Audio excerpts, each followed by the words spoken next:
नमस्कार साथियों, स्वागत है आपका हमारे YouTube चैनल प्रोफेशनल उत्तराखंड में। तो दोस्तों, हमारी जो हिंदी साहित्य कवि तथा उनकी प्रमुख रचनाओं से संबंधित एक सीरीज चल रही है।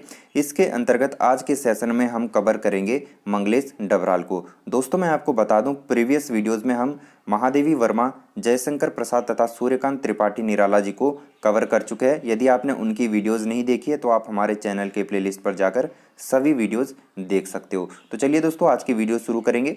देखिए, मंगलेश डबराल का जन्म हुआ था 16 मई 1948 को। याद रखेंगे दोस्तों, बहुत ही महत्वपूर्ण है। 16 मई 1948 को जो है काफल पानी नामक गांव में टिहरी जनपद में जो है दोस्तों मंगलेश डबराल जी का जन्म हुआ था, जो कि उत्तराखंड राज्य के अंतर्गत आता है। अब देखिए, शिक्षा से संबंधित बात करेंगे तो दोस्तों मंगलेश डबराल की जो शिक्षा है वो देहरादून से हुई थी। सभी पॉइंट्स है दोस्तों परीक्षा की दृष्टि से महत्वपूर्ण है, तो आप जो है इसको नोट कर सकते हो। अब देखिए, समकालीन हिंदी कवियों में सबसे चर्चित नाम है मंगलेश डबराल जी का, जो है समकालीन हिंदी कवियों में सबसे चर्चित नाम है। सभी पॉइंट आपको ध्यान से सुनने हैं दोस्तों और इसके नोट्स बना लेने हैं। अब देखिए, महत्वपूर्ण बिंदु पर बात करेंगे।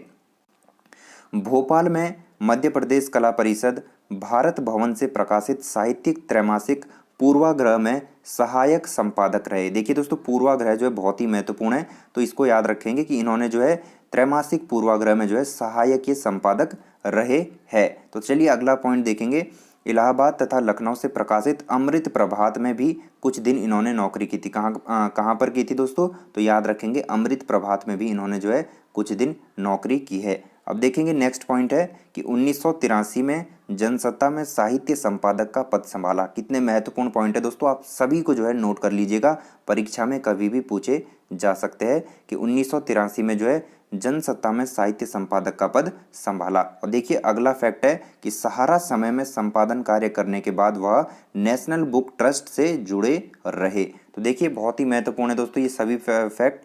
अब देखेंगे, अगला फैक्ट है 9 दिसंबर 2020 को वसुंधरा गाजियाबाद में कोरोना से संक्रमित होने के कारण उनका निधन हो गया। अब देखिए दोस्तों, ये इसलिए भी महत्वपूर्ण हो जाता है क्योंकि करंट अफेयर्स में पूछा जा सकता है प्रश्न कि इनका जो है निधन कब हुआ था। तो दोस्तों 9 दिसंबर 2020 को हुआ था वसुंधरा गाजियाबाद में। और कैसे हुआ था दोस्तों? तो कोरोना से संक्रमित हो गए थे, जिस कारण से इनका निधन हो गया था। अब देखिए, अगला फैक्ट है भारतीय भाषाओं के अतिरिक्त जो है दोस्तों इनकी अंग्रेजी, रूसी, जर्मन, डच, स्पेनिश, पुर्तगाली, फ्रांसीसी तथा बुल्गारिया भाषाओं में भी अनुवाद प्रकाशित हो चुके हैं। तो दोस्तों अपने आप में बहुत ही महत्वपूर्ण कवि है, तो इसे अच्छे से पढ़ लेंगे। देखेंगे अगला पॉइंट है दोस्तों 5 प्रकाशित काव्य संग्रह। अब यहाँ से आ जाता है बहुत ही वेरी इंपॉर्टेंट फैक्ट्स। तो देखिए, 5 प्रकाशित काव्य संग्रह इनके कौन कौन से है।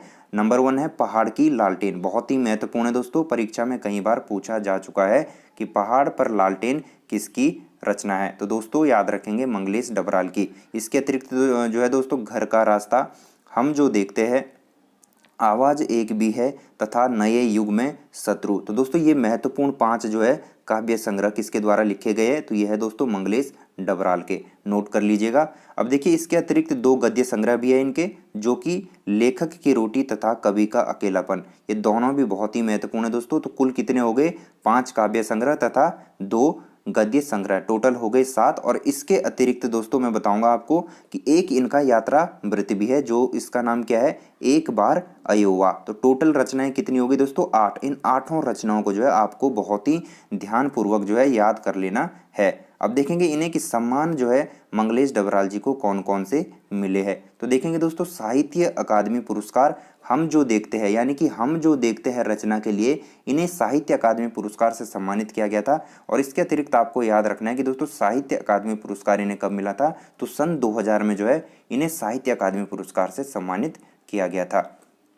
अब देखेंगे, नेक्स्ट है दिल्ली हिंदी अकादमी के साहित्यकार सम्मान से भी इन्हें सम्मानित किया जा चुका है। बहुत ही महत्वपूर्ण है दोस्तों।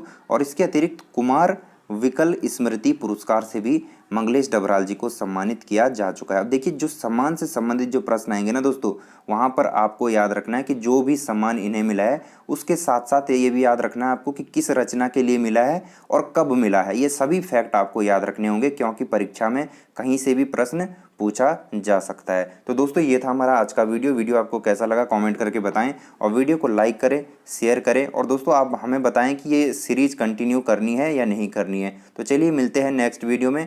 जय हिंद, जय भारत, जय उत्तराखंड।